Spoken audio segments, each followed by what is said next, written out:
আবারও যুদ্ধের দামামা পারস্য উপসাগরে। ব্যর্থ হল ইসলামাবাদে আয়োজিত শান্তি আলোচনা। আর এর পরপরই ইরানের উপর চাপ বাড়াতে কঠোর পদক্ষেপের ঘোষণা দিল ওয়াশিংটন। ইরানের সব বন্দরে নৌ অবরোধ কার্যকরের হুমকি দিয়েছে মার্কিন সামরিক বাহিনী। রোববার সন্ধ্যায় দেওয়া এক বিবৃতিতে মার্কিন সেন্ট্রাল কমান্ড বা সেন্টকম জানায়, পূর্বাঞ্চলীয় সময় সকাল 10টা থেকে ইরানের বন্দরে আসা যাওয়া করা যে কোনো দেশের নৌযানের উপর এই নিষেধাজ্ঞা কার্যকর হবে। পারস্য উপসাগর ও ওমান উপসাগরের বিস্তৃত এলাকা এই অবরোধের আওতায় থাকলেও কৌশলগতভাবে গুরুত্বপূর্ণ হরমুজ প্রণালী নিয়ে নিজেদের অবস্থানে কিছুটা নমনীয়তা দেখিয়েছে পেন্টাগন।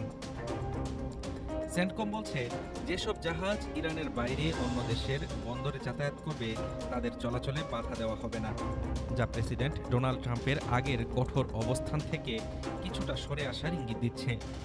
তবে এই সাংঘর্ষিক অবস্থা নিয়ে খোদ মার্কিন সংবাদ মাধ্যমেই উঠছে নানা প্রশ্ন। মার্কিন এই হুমকির প্রভাবে বিশ্বজুড়ে অস্থির জ্বালানি বাজার।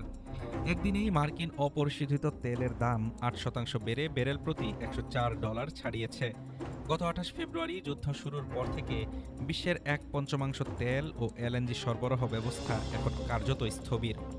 এদিকে ইরানের উপর মার্কিন প্রেসিডেন্ট ডোনাল্ড ট্রাম্পের ঘোষিত নৌ অবরোধের হুমকিকে সম্পূর্ণ অযৌক্তিক ও হাস্যকর বলে অভিহিত করেছেন দেশটির নৌবাহিনীর প্রধান রিয়ার অ্যাডমিরাল শাহরাম ইরানি।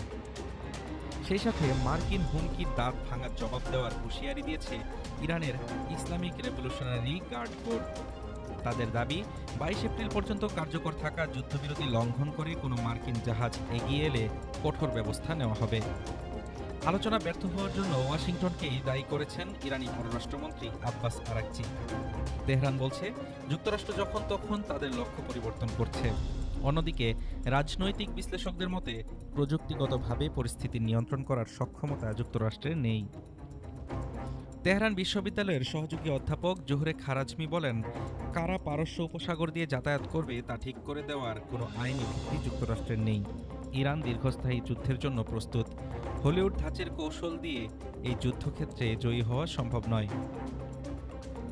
শান্তি আলোচনা ভেস্তে যাওয়ায় আবারও বড় ধরনের সামরিক সংঘাতের আশঙ্কায় কাঁপছে মধ্যপ্রাচ্য। অবরোধ বনাম পাল্টা প্রতিরোধের এই লড়াই শেষ পর্যন্ত কোন দিকে মোড় নেয় তা নিয়ে উৎকণ্ঠায় গোটা বিশ্ব। হাফিজুর রহমান তুষার, ঢাকা টুডে।